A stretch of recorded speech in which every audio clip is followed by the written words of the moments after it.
So maybe you did and maybe you didn't hear the news of stuff that happened over the weekend. Welcome to MTG Thursday's Thoughts. I want to talk about some stuff about CEDH that came out over the weekend. Now, granted, this is some stuff that was posted on Reddit and talked about, and it's been discussed by some pretty big other content creators to put some videos and stuff out about it. I'm just going to do a quick overview of some things and my thoughts about some things, but also hopefully it doesn't, because here's the thing. When there's negative press about things, especially CEDH, it makes people say, oh, well, CEDH shouldn't be a thing. CEDH has a problem. CEDH is bad. And that's literally what a lot of times that comes out of the bigger creators or some of these creators' mouths is, oh, CEDH is bad, this or that. But they're not understanding, because a lot of times they don't play it themselves necessarily, or they play it very casually. So they don't understand the tournament scene. They don't understand all this stuff. And granted, there are some issues sometimes with the tournament scene. Like, I can get that because of the way things are and the way things have to be.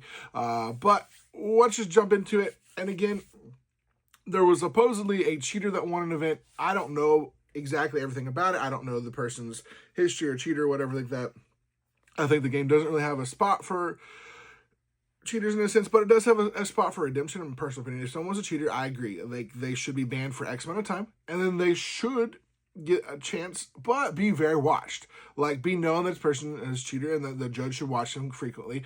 And any kind of other infraction, they're banned for life. Like, I feel like that's it, because there's, it can happen. And I know there's people who've done it, but there's also ways to, like, you messed up, you want to get right. But I feel like a permanent ban for life just right off the bat is not good, because then it doesn't give people a chance to kind of like, man, I messed up. I'm sorry. I shouldn't have done that. Let me fix it. Like, that's just my personal. We'll give people at least a chance or two. And I get it. I understand it does suck when people cheat because they ruin things for other people. But at the same time, I feel like give them a chance, but be very strict with them. So they get a ban, they get punishment, they get another chance. And then after that, if there's anything else, there's, you get one chance. And if you're still a cheater, you get a long ban and you can't play for like 5 to 10 years. Then maybe you get another chance. But outside of that, yeah, that's just typical. The other thing that happened is apparently there was an 11-hour final in CEDH tournament in a convention. I don't know the full details of the whole thing. I know that there were some things said about different people that are part of it and things that were going on. And you know what? Here's the thing. I have not seen the video, so I cannot speak to what happened as far as interactions, way people played, this or that. I'm not going to speak about any of that because that's not my place. I haven't seen the video. I can't make any statements or anything about it. That's all of it is third hand and what other people said and maybe one person's opinion. And outside of that, I can't say anything. So until I can see the video, I will not make anything about that. But what the problem is, I feel like 11 hours in a final, and yeah, that is a really, really long thing in ways that things were drawn out and stuff like that, I believe is what ended up was being said that happened with it and discussions and stuff like that. It can happen. Here's the thing, CEDH tournaments, there is a difference in them that's playing CEDH. If you want to play CEDH, I recommend people just play CEDH, have fun. Not everyone is meant to play tournament CEDH. There is a huge difference. Play, go have fun, get your play group, let them have CEDH. Because here's the thing, a lot of times even in normal, people who say they have a CEDH, they're going to play CEDH. I play with people who say, yeah, CEDH, I get in there, I play for them, like, this isn't a CEDH commander. Like, you're running cards and things like that that aren't even like CEDH level. You're like bracket 4 over a 5, realistically. You just think it's CEDH because that's what you've heard when you start playing more competitively. A tournament is a completely different thing. I've been in only a couple tournaments. I've never been in one that had like an 11-hour final.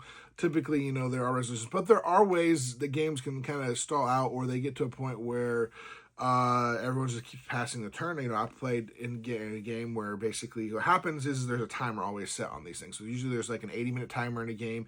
And if it goes to time, then it ends on that turn. Now, again, I think a lot of times in a final, there is no timer necessarily set. But I personally, if there's 11 hours, that's a really long time. There had to have been something that was done because 11 hours is like between lunch and dinner or whatever, breakfast and lunch. Like, in my head, I'm thinking like meals and different things like that. So did you take breaks in between these? Pause where you're at? I'm just curious what happened with that.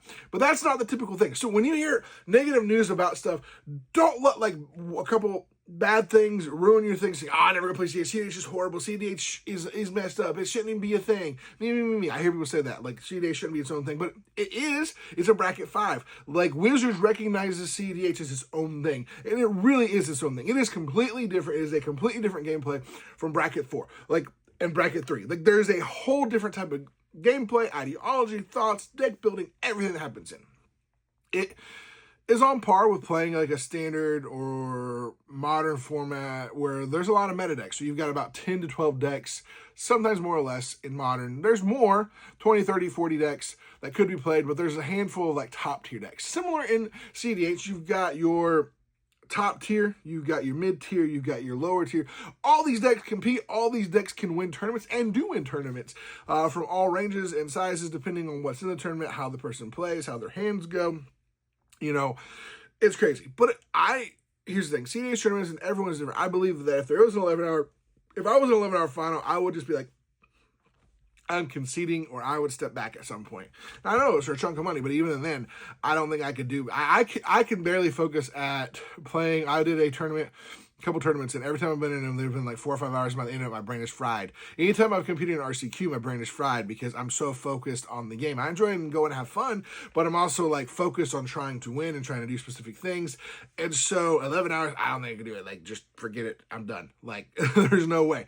But don't let that discourage you. Get into CEDH, give it a try.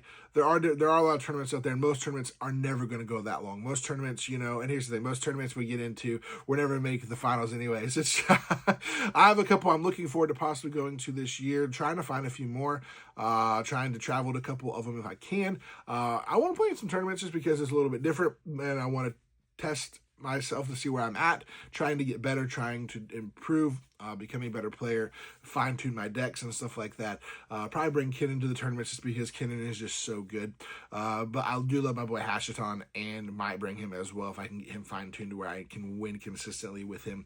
But yeah, so was there negative news? Yes, there's negative news, but don't let that stop you from wanting to play CEDH or get into CEDH or think, oh, well, this is all negative stuff, so CEDH is horrible. All these people are this way. No. There are a few things that just make it look bad sometimes, and don't let that be the thing that says, oh, well, I'm not going to play CEDH because of this, or this. The only reason you should not want to play CEDH is because you don't feel like you want to play at that power level. You're just not there. Maybe you're a newer player. Maybe you're an older player. You just want to chill. You don't want to have to sit there and think about all the interactions and all the different crazinesses of the stack and having always to have a counterspell or some kind of stuff. And I can understand that point, but it's still a lot of fun. And what I like about it is when I sit down at the table, I know exactly who I'm playing, like what I'm playing, what to expect, and I'm going to go. And there's no mercy hell, basically. You're going and having fun, but you're also playing at the highest peak and level. So let me know in the comments below what you think about CEDH. What are your thoughts about what you heard? Again, unless you've seen anything, let me know where the link is. I would love to go check it out. But don't let this hurt your view of CEDH. Get into CEDH. Come give it a try. If you're going to be at Vegas, we're going to have some tables set up and some spots set up with the Dweebs crew where we can sit and play CEDH. And if you haven't played before, I'll have some decks you can borrow. So if you have some decks you can borrow, come in, play CEDH with us, learn to play. But thank you guys so much for being here. And as always, we'll see you next time.